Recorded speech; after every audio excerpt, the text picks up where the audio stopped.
ಮಂತ್ರಾಲಯದಲ್ಲಿ cylinder ಸ್ಫೋಟವಾಗಿದೆ. ಇದರಿಂದಾಗಿ ಬೆಚ್ಚಿ ಬಿದ್ದು ಅಲ್ಲಿದ್ದಂತಹ ಭಕ್ತರೆಲ್ಲರೂ ಕೂಡ ದಿಕ್ಕಾಪಾಲಾಗಿ ಓಡಿದ್ದಾರೆ. ಭಕ್ತರ ವಸತಿ ಗೃಹದ ಬಳಿ ಇರುವಂತಹ ಒಂದು ಶೆಡ್ನಲ್ಲಿ ಆಗಿರುವಂತಹ ಬ್ಲಾಸ್ಟ್ ಇದೆ. ಸದ್ಯಕ್ಕೆ ಇದೊಂದು ಸಿಲಿಂಡರ್ ಬ್ಲಾಸ್ಟ್ ಅಂತ ಹೇಳಿ ಹೇಳಲಾಗ್ತಾ ಇದೆ. 30ಕ್ಕೂ ಹೆಚ್ಚು ಕಾರ್ಮಿಕರಿದ್ದಂತಹ ಒಂದು ಶೆಡ್ನಲ್ಲಿ ಇದ್ದಕ್ಕಿದ್ದಂತೆ ಸಿಲಿಂಡರ್ ಸ್ಫೋಟವಾಗಿದೆ. ನಮ್ಮ TV9 ಕ್ಯಾಮೆರಾದಲ್ಲಿ ಸಿಲಿಂಡರ್ ಸ್ಫೋಟದ ದೃಶ್ಯ ಕೂಡ ಸೆರೆಯಾಗಿದೆ. ಶೆಡ್ನಲ್ಲಿದ್ದಂತಹ 4 ಸಿಲಿಂಡರ್ಗಳ ಪೈಕಿ 3 ಸಿಲಿಂಡರ್ಗಳು ಬ್ಲಾಸ್ಟ್ ಆಗಿವೆ ಅಂತ ಹೇಳ್ತಾರೆ. ಸ್ಫೋಟದ ತೀವ್ರತೆಗೆ ಭಕ್ತರು ಬೆಚ್ಚಿ ಬಿದ್ದಿದ್ದಾರೆ. ಬೆಂಕಿ ಹತ್ಕೊಂಡಿದೆ. ಅದನ್ನು ನಂದಿಸೋದಕ್ಕೆ ಹರಸಾಹಸ ಪಡ್ತಾ ಇದ್ದಾರೆ. ನೋಡಿ, ದೃಶ್ಯಗಳಲ್ಲಿ ನೋಡ್ತಾ ಇದ್ದೀವಿ. ಆಂಧ್ರ ಪ್ರದೇಶದ ಕರ್ನೂಲ್ ಜಿಲ್ಲೆಯ ಮಂತ್ರಾಲಯ ರಾಯರ ಮಠದ ವ್ಯಾಪ್ತಿಯಲ್ಲಿ ನಡೆದಿರುವಂತಹ ದುರ್ಘಟನೆ ಇದು. ರಾಯರ ಮಠದ ಭಕ್ತರ ವಸತಿ ಗೃಹಗಳ ಪಕ್ಕದಲ್ಲೇ ಕಾರ್ಮಿಕರಿಗೆ ಅಂಥೇಳಿ ಈ ಶೆಡ್ಗಳನ್ನು ಹಾಕಲಾಗಿತ್ತು. ಈ ಶೆಡ್ಗಳಲ್ಲಿ 30ಕ್ಕೂ ಹೆಚ್ಚು ಕಾರ್ಮಿಕರು ಇದ್ದರು ಅನ್ನುವಂಥದ್ರ ಬಗ್ಗೆ ಮಾಹಿತಿ ಇದೆ. ಬಟ್ ಯಾವಾಗ ಸ್ಫೋಟ ಆಯಿತು, ಬೆಂಕಿ ಹೊತ್ಕೊಳ್ತು, ದಿಕ್ಕಾಪಾಲಾಗಿ ಎಲ್ಲರೂ ಕೂಡ ಓಡ್ ಬಂದಿದ್ದಾರೆ. ಉತ್ತರ ಪ್ರದೇಶದಿಂದ ಬಂದಿದ್ದಂಥ 30ಕ್ಕೂ ಹೆಚ್ಚು ಕಾರ್ಮಿಕರ ಶೆಡ್ಗಳಲ್ಲೇನೆ ಈ ಏಕಾಏಕಿ ಸಿಲಿಂಡರ್ ಸ್ಫೋಟವಾಗಿದೆ. ಈಗ ಸದ್ಯಕ್ಕೆ ಸಿಕ್ಕಿರುವಂಥ ಮಾಹಿತಿ ಪ್ರಕಾರ 3 ಸಿಲಿಂಡರ್ ನೋಡಿ, ಆ ಬೆಂಕಿಯ ಕೆನ್ನಾಲೆಗೆ ಹೇಗೆ ಹೊತ್ಕೊಳ್ತಾ ಇದೆ ಅಂತೇಳಿ. ಅದೃಷ್ಟವಶಾತ್ ಅಲ್ಲಿ ಶಬ್ದ ಬಂದ ಕೂಡಲೇ, ಬ್ಲಾಸ್ಟ್ ಆದ ಕೂಡಲೇ ಒಳಗಿದ್ದಂಥವ್ರು ಎಲ್ಲರೂ ಕೂಡ ಹೊರಗಡೆ ಬಂದು ಪ್ರಾಣ ಉಳಿಸ್ಕೊಂಡಿದ್ದಾರೆ. ಯಾವುದು ಹೆಚ್ಚಿನ ಅನಾಹುತ ಆಗಿಲ್ಲ, ಆದರೆ ಶೆಡ್ಗಳೆಲ್ಲವೂ ಕೂಡ ಸಂಪೂರ್ಣ ಬೆಂಕಿಗಾಹುತಿಯಾಗಿದೆ. ಶೆಡ್ಗಳಲ್ಲಿದ್ದಂಥ 4 ಸಿಲಿಂಡರ್ಗಳ ಪೈಕಿ 4 ಸಣ್ಣ ಸಿಲಿಂಡರ್ ಇತ್ತು. ಅದರಲ್ಲಿ 1 ದೊಡ್ಡ ಸಿಲಿಂಡರ್ ಕೂಡ ಇತ್ತು. ಈ ಪೈಕಿ 3 ಸಣ್ಣ ಸಿಲಿಂಡರ್ಗಳು ಬ್ಲಾಸ್ಟ್ ಆಗಿದೆ. ಘಟನೆ ವೇಳೆ ಶೆಡ್ಗಳಲ್ಲಿ ಕಾರ್ಮಿಕರು ಇದ್ರಾ ಅಥವಾ ಅವರೆಲ್ಲರೂ ಕೂಡ ಬಚಾವಾಗಿದ್ದಾರಾ ಅನ್ನುವಂಥದ್ದು ಇನ್ನಷ್ಟೇ ಮಾಹಿತಿಯನ್ನು ನಿರೀಕ್ಷಿಸ್ತಾ ಇದೆ. ಬಟ್ ಸದ್ಯಕ್ಕೆ ಸಿಕ್ಕಿರುವಂಥ ಮಾಹಿತಿ ಪ್ರಕಾರ ಯಾವುದೇ ರೀತಿಯಾದಂಥ ಕ್ಯಾಶುಯಲ್ಟೀಸ್ ವರದಿಯಾಗಿಲ್ಲ, ಅದೃಷ್ಟವಶಾತ್. ಮಂತ್ರಾಲಯ ಪೊಲೀಸರು ಸದ್ಯಕ್ಕೆ ಸ್ಥಳಕ್ಕೆ ಆಗಮಿಸಿದ್ದಾರೆ. ಅಲ್ಲಿದ್ದಂಥ ಕಾರ್ಮಿಕರಿಂದ ಮಾಹಿತಿಯನ್ನು ಕೂಡ ಸಂಗ್ರಹಿಸಿದ್ದಾರೆ.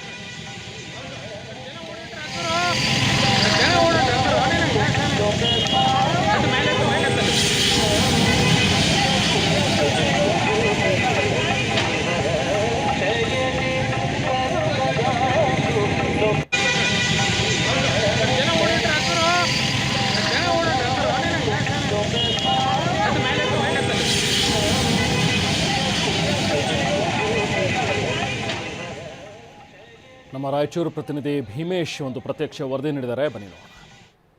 ಮಂತ್ರಾಲಯದ ರಾಯರ ಮಠದಲ್ಲಿ ಅಗ್ನಿ ಅವಘಡ ಸಂಭವಿಸಿರುವಂಥದ್ದು. ನರಹರ ತೀರ್ಥ ಏನು ವಸತಿ ಗೃಹ ಇದೆ, ಅದರ ಪಕ್ಕದಲ್ಲೇ ಈ ಒಂದು ಅಗ್ನಿ ದುರಂತ ಸಂಭವಿಸಿರುವಂಥದ್ದು. ಕಾರ್ಮಿಕರಿಗೆ ಇಲ್ಲಿ ಇರಲಿಕ್ಕೆ ಶ್ರೀಮಠದಿಂದ ವ್ಯವಸ್ಥೆ ಮಾಡಿಕೊಡಲಾಗಿತ್ತು. ದೃಶ್ಯದಲ್ಲಿ ತಾವು ನೋಡ್ಬೋದು. ಟೈಲ್ಸ್ ಕೆಲಸಗಳನ್ನು ಮಾಡಲಿಕ್ಕೆ ಶ್ರೀಮಠಕ್ಕೆ ಉತ್ತರ ಪ್ರದೇಶದಿಂದ 20ಕ್ಕೂ ಹೆಚ್ಚು ಜನ ಕಾರ್ಮಿಕರು ಮಂತ್ರಾಲಯಕ್ಕೆ ಬಂದಿದ್ದರು. ಅವ್ರಿಗೆ ಈ ಶೆಡ್ಗಳಲ್ಲಿ ಇರಲಿಕ್ಕೆ ಒಂದು ವ್ಯವಸ್ಥೆನ ಮಾಡಿಕೊಡಲಾಗಿತ್ತು. ದೃಶ್ಯದಲ್ಲಿ ತಾವು ನೋಡ್ಬೋದು.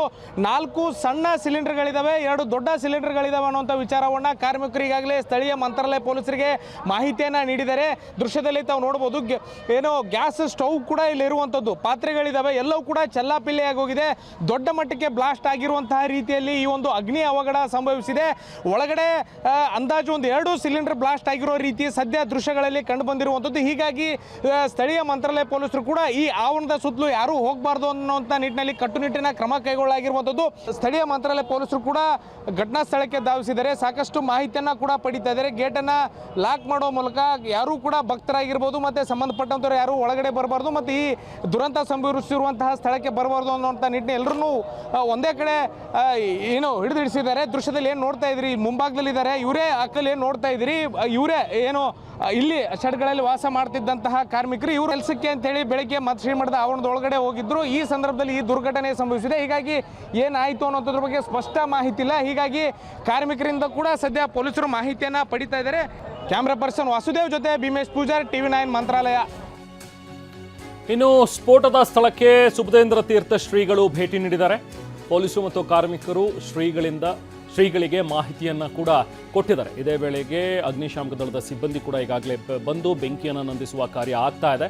ಸದ್ಯಕ್ಕೆ ಸ್ಫೋಟದ ಸ್ಥಳಕ್ಕೆ ಸುಬುಧೇಂದ್ರ ತೀರ್ಥ ಶ್ರೀಗಳು ಕೂಡ ಭೇಟಿ ನೀಡಿ ಅಲ್ಲಿದ್ದಂಥ ಕಾರ್ಮಿಕರಿಂದ ಮಾಹಿತಿಯನ್ನು ಪಡ್ಕೊಂಡಿದ್ದಾರೆ.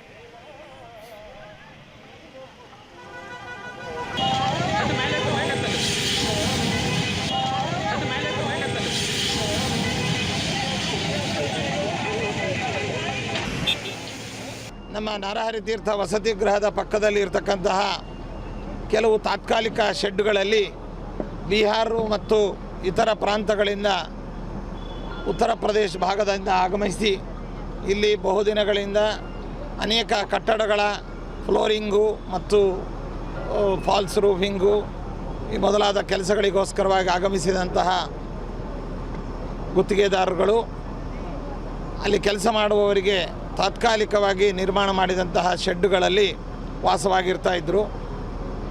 ಬಿಸಿಲಿನ ತಾಪದಿಂದ ಅಲ್ಲಿ ತಾತ್ಕಾಲಿಕ ಶೆಡ್ಡುಗಳಲ್ಲಿ ಇರಿಸಿ ಅವರು ಉಪಯೋಗಿಸ್ತಾ ಇದ್ದಂತಹ ಚಿಕ್ಕ ಚಿಕ್ಕ ಗ್ಯಾಸಿನ ಸಿಲಿಂಡರ್ಗಳು ಮತ್ತಿತರ ವಸ್ತುಗಳು ಈ ಬಿಸಿಲಿನ ತಾಪದಿಂದ ಹತ್ತಿ ಉರಿದು ಅಲ್ಲಿರುವಂಥ ಚಿಕ್ಕ ಚಿಕ್ಕ ಸಿಲಿಂಡರ್ಗಳು ಸುಮಾರಾಗಿ 2-3 ಸಿಲಿಂಡರ್ಗಳು ಅಲ್ಲಲ್ಲೇ ಅದು ಬರೆಸ್ಟ್ ಆಗಿಲ್ಲಕ್ಕೆ ದೊಡ್ಡ ಸಿಲಿಂಡರನ್ನು ಕೂಡ ತಕ್ಷಣದಲ್ಲೇ ಅದನ್ನು ಪಕ್ಕಕ್ಕೆ ಸರಿಸಿ ಆ ಅನಾಹುತವನ್ನು ತಡೆದಿರುವಂಥದ್ದು ಇಲ್ಲಿ ನಡೆದಿದೆ. ಈ ಸಂದರ್ಭದಲ್ಲಿ ಯಾರಿಗೂ ಕೂಡ ಪ್ರಾಣಾಪಾಯ ಅನ್ನುವಂಥದ್ದು, ಪ್ರಾಣಹಾನಿ ಅನ್ನುವಂಥದ್ದು ಆಗಲಿಲ್ಲ. ತಕ್ಷಣದಲ್ಲೇ ಇದರ ಮಾಹಿತಿ ಬಂದ ಕೂಡಲೇ ನಮ್ಮ ಸ್ಥಾನಿಕ circle inspector, police sub inspector ಮತ್ತಿತರ ಪೊಲೀಸ್ ಸಿಬ್ಬಂದಿಗಳು ಮತ್ತು ಎಲೆಕ್ಟ್ರಿಕ್ ಡಿಪಾರ್ಟ್ಮೆಂಟ್ನವರು, ಅದೇ ರೀತಿಯಾಗಿ ನಮ್ಮ ಫೈರ್ ಡಿಪಾರ್ಟ್ಮೆಂಟ್ನವರು ಕೂಡಲೇ ಬಂದು ಸ್ಪಂದಿಸಿ ಇಲ್ಲಿ ಆಗುವಂಥ ಮುಂದಾಗುವಂಥ ಅನಾಹುತಗಳನ್ನೆಲ್ಲವನ್ನು ಕೂಡ ನಿಯಂತ್ರಿಸಿ ಸಮರ್ಥವಾಗಿ ಇದನ್ನು ನಿಯಂತ್ರಣಕ್ಕೆ ತಂದಿದ್ದಾರೆ. ಇಲ್ಲಿ ಅನೇಕ ಜನಗಳು ಇದ್ದಾರೆ, ಆದರೆ ಯಾರು ಕೂಡ ಆ ಸಂದರ್ಭದಲ್ಲಿ ಶೆಡ್ಡಲ್ಲಿ ಇರಲಿಲ್ಲ. ಅದೊಂದು ಮುಖ್ಯವಾದಂಥ ವಿಷಯ.